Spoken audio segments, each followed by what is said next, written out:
Hey everyone, real quick, if you do us a favor, go to your computer, log on to iTunes, and write a review, a 5-star review, hopefully, of Garden Fork Radio. And if you like, Garden Fork, the TV video show as well. We have 2 podcasts on iTunes. If you would use words like DIY, food, podcast, cooking, gardening, that'd be cool too, right? So go to iTunes, say nice things about us. That'll really help us in the search on iTunes so more people can find Garden Fork and listen to cool stuff. Thanks.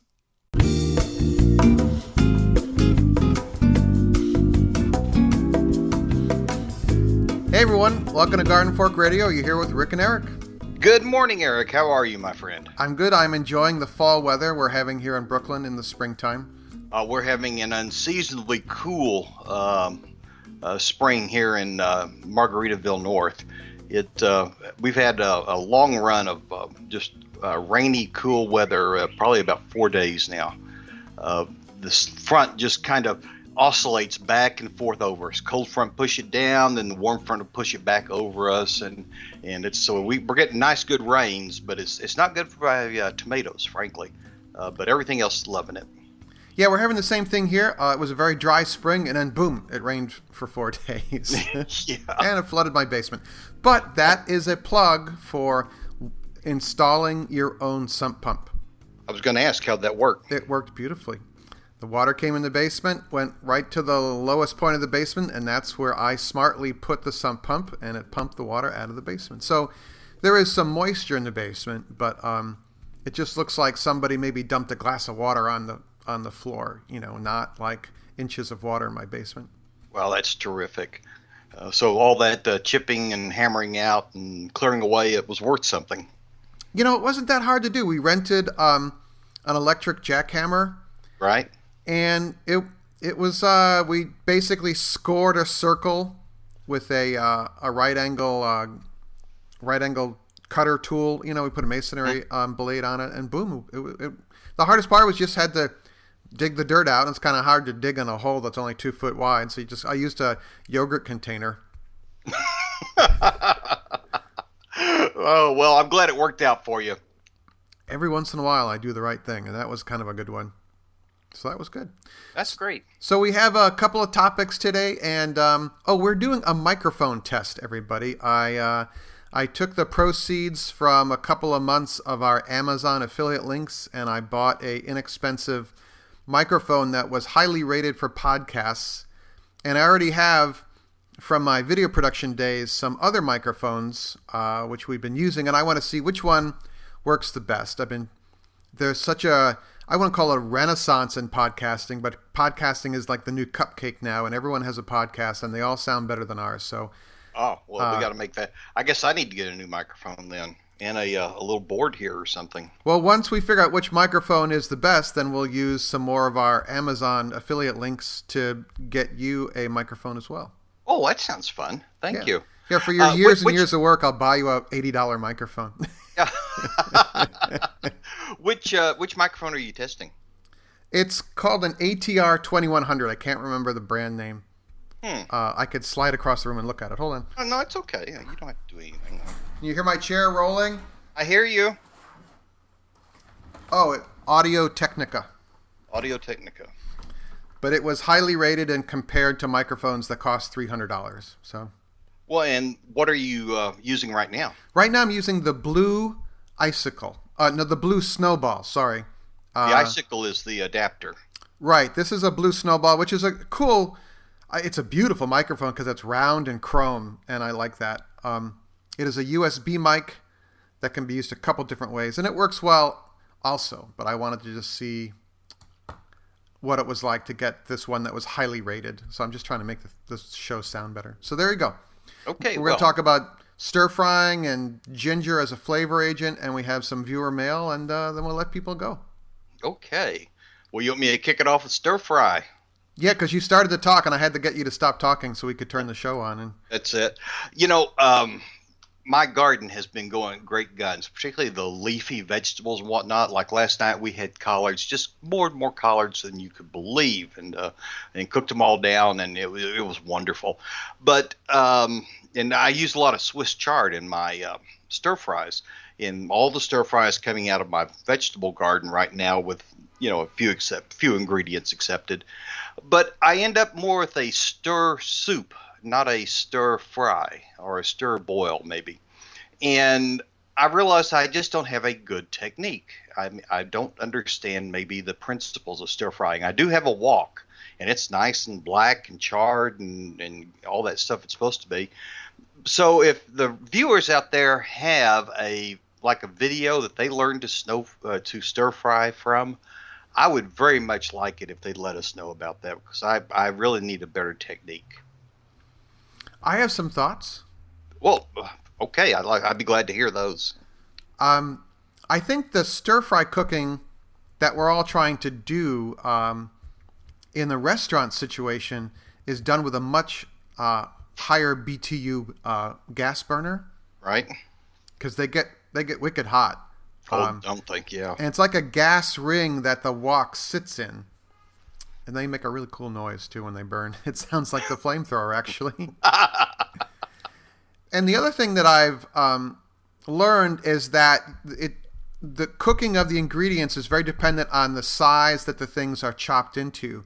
Because, like, thicker, denser things like carrots need to be cut into smaller pieces than, say, summer squash, which is not as dense and could be a larger chunk.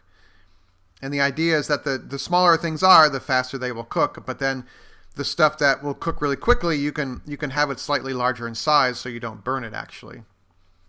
But those are my two thoughts. But I would like to hear from people. It's radio@gardenfork.tv. That'd be cool to hear from people.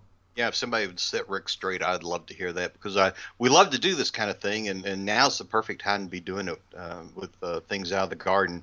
But it's just, like I say, it just comes out kind of soupy and not really a stir fry. The other thing, I have a good crop of ginger this year, and I've been using a lot of ginger in my cooking, and I realized, particularly with the stir fries, that I'm not really getting as much flavor as I think I ought to out of it. I seem to use an enormous amount of ginger and not get much ginger flavor.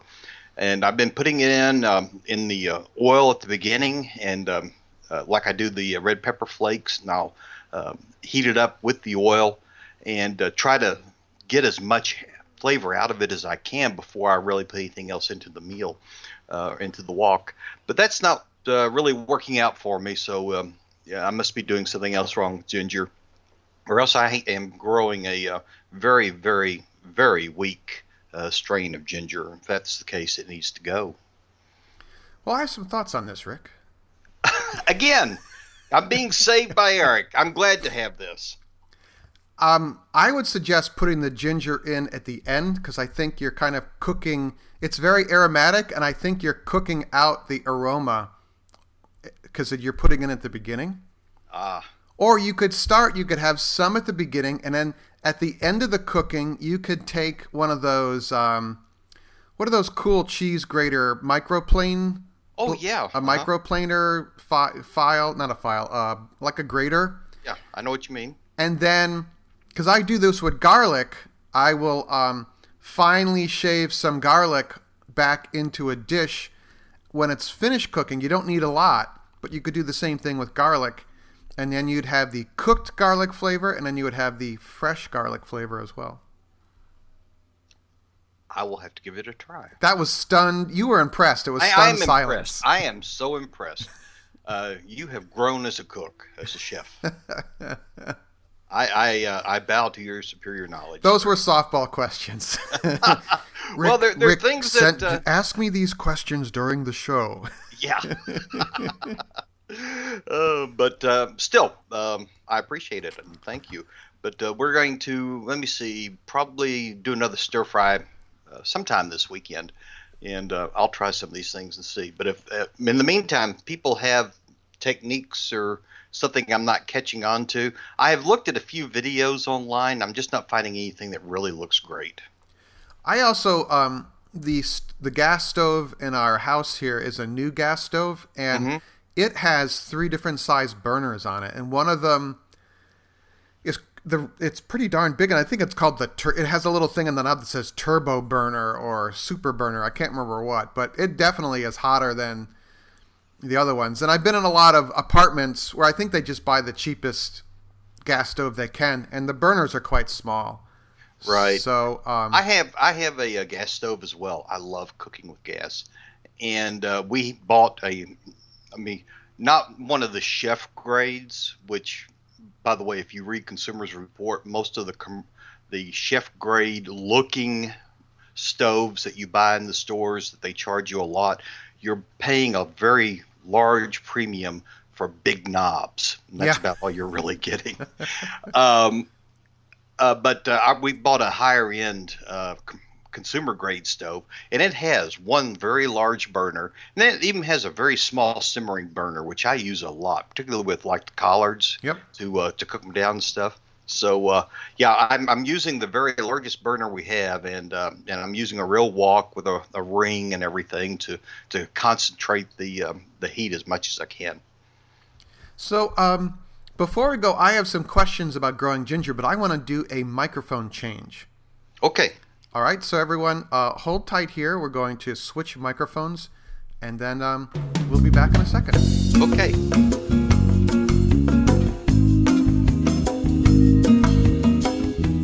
If you're wondering how to support Garden Fork, one way is to shop on Amazon. If you go to the gardenfork.tv homepage, on the right-hand side, there'll be a couple of links to shop at Amazon, and if you use those links, it tells Amazon that you came from Garden Fork.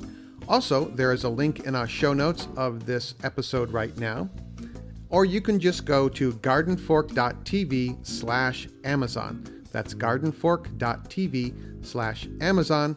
That'll take you directly to Amazon. It'll tell them that you came from Garden Fork, and we really appreciate that. It really does help. All right? Thank you.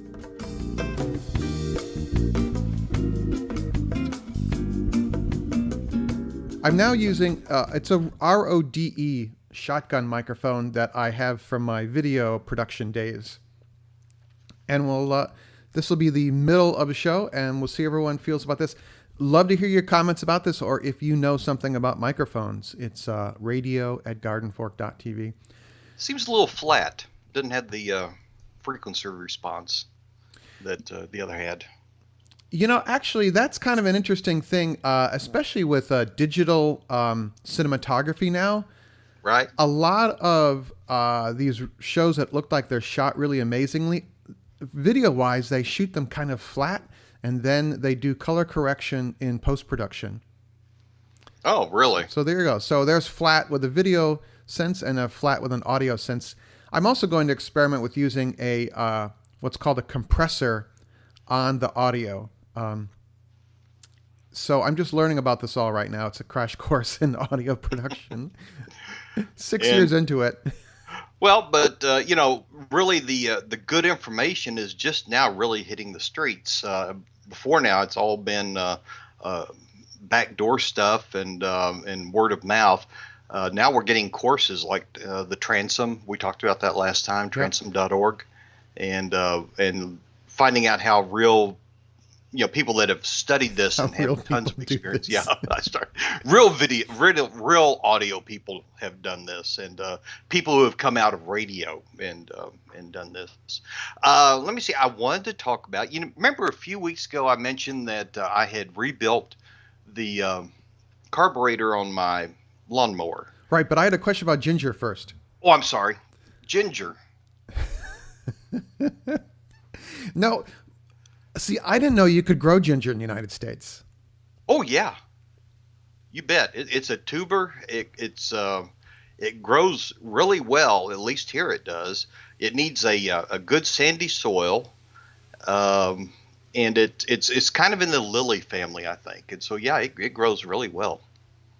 Is it like I think it's called the Hawaiian ginger, where it's like this big big hand of ginger? Oh yes. It can be. Yes. Wow. Hey everyone, I Yeah. want to hear about you all growing ginger. All right, radio@gardenfork.tv. In fact, when I had my greenhouse, I actually grew some ginger commercially. I grew it in grow sacks, Huh, and there are several places that will sell you the seed ginger to get you started, and it worked out quite well. cool. All right, so next topic is Rick wanted to talk about carburetors, which I'm always intrigued by. Well, I said, a few weeks ago, we were starting the mowing season. I said, was having trouble with my lawnmower, and I rebuilt the carburetor, and I was kind of proud of myself. Well, apparently, I didn't do such a good job, or I bought a really cheap $3 kit that I used to rebuild this with at some store. And it turns out it didn't work so well in the end. I mowed the grass this last time and used one tank of gas for just the backyard, which is usually one tank of gas lasts me almost the entire season. So I knew I probably had a problem here. Yeah. And so you mentioned that you normally, in your experience, people just replace the carburetor when you take it into the store and you wait in line. And now, if I were to take this into a repair shop, it would be there until August or so because so many people have their machines in to be repaired. And but you said most people just replace the carburetor when the repairmen do that. And I thought, well, I might be able to do that. And so I went online to repairclinic.com, repairclinic.com, and they have these wonderful videos about repairing almost any kind of appliance, any kind of engine, any kind of tool. And of course, they sell you the parts, but I bought a brand new carburetor in the box from Briggs and Stratton from them, and also a rebuild kit. And using the video and just setting it up on my iPad and watching, I could stop it and do the things they did to my lawnmower and then restart it and put it on, do the things in the right order. And it worked out beautifully, and it was quite a deal. And then I took the old carburetor and using their rebuild kit, I rebuilt it and put it in a baggie and put it in my drawer so that the next time I have carburetor problems, I'll know to just pull it out, slap this one on, and keep on going. I tend to do that with the lawnmower anyway. I have two blades, and I'll keep one sharpened and on a nail. And when I think that the old blade needs to be changed, I'll just pull that down, stick it on, and keep on mowing. And then after I'm finished, I'll sharpen up that old blade and put it up on the nail and have it ready to go the next time.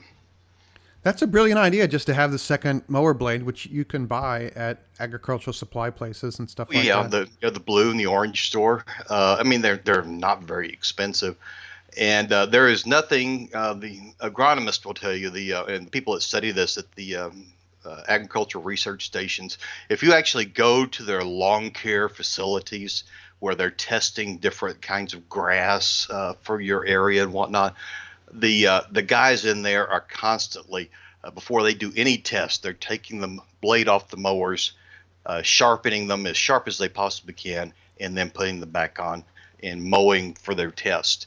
And an old blade that just beats the grass into submission is not good for the grass, and it slows you down. You need a nice sharp cut. There you go.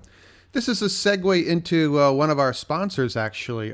We did a sponsored video for True Fuel. They have 2-cycle and 4-cycle pre-mixed fuel. That's right. And I actually kind of did a lot of back and forth with some of my YouTube viewers about this. They were like, well, that's so expensive to buy. And I was like, if you buy this stuff and run it in your string trimmer, your chainsaw, you're saving yourself a repair bill because it's really good pre-mixed fuel for stuff like that. So, to save on carburetor repairs, use a good gasoline or a good pre-mixed fuel. Anyway, I'm going to go check that out. I have a mower that needs a new carb. So it only cost me, I think, $40 for the carburetor. nice. And the last time I actually had to take one in and have it repaired, it came back a couple $100 worth. So, with the just watching the video and a few hand tools took me almost 30 minutes of being very careful, and it seems to be working beautifully. There's also a YouTuber named Donny Boy.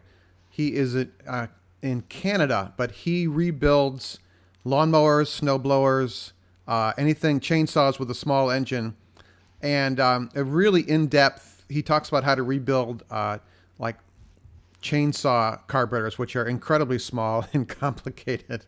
Oh yeah. So Donny Boy, I think it's Donny Boy 74, DonyBoy, and I will link to that in the show notes here. But a little thing. All right, we have some viewer mail, but I wanted to do another microphone switch here, and then we will be back. All right.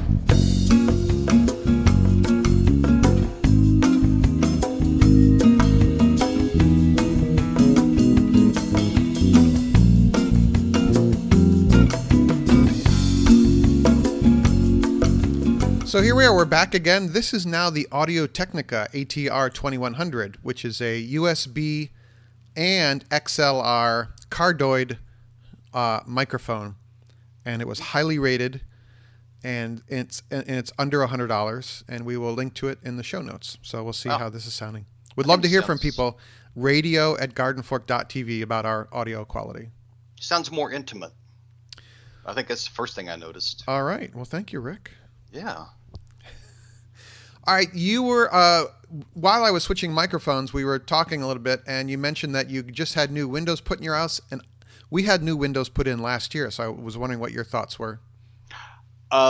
First of all, we live here under the flight path of Naval Air Station Oceana, and the sound of freedom rattles our bones on a fairly regular basis from the FA-18s that roar through here. So the difference putting in new high quality windows, and we didn't go with the very bottom of the line, we didn't go with the very top of the line either, but we put in some good double paned high quality windows, and it has been amazingly different just in sound quality. We haven't been in, we only did it this week, so we can't say they're going to save us any energy, but this is the last piece in the almost decade long quest I've had to make the envelope of this house as tight and energy efficient and soundproof as possible. Yeah, you insulated the crawl space. I remember that. Yeah, and when we it had wood siding on the outside, we put on a vinyl siding, but it was an insulated vinyl siding, and underneath it we put on insulation, and then we insulated the roof line underneath. It's suspended underneath the roof. It's a thin piece of foam with reflective mylar on both sides. Wow. And it's stapled to the rafters so it reflects the heat back up, and then it also allows the heat to channel from the soffits up to a roof vent that's across the ridge line. And so we have worked really hard. We took a house that you know about the Sears Craftsman houses? Yep. And you know, they say this is in the Craftsman style and whatnot. They kind of meant that, but you know, originally Craftsman Sears would send you a house on a flatbed, and you would build it yourself. Yes. This particular house is actually a Lowe's house. They tried to compete for a long time, I found out, and it's probably not as classy as it could be, but the point is they used the very finest materials the lowest bidder could provide throughout this house.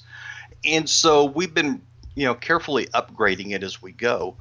And we went and took a house that averaged about $300 a month in utility bills and had as high as $600 a month.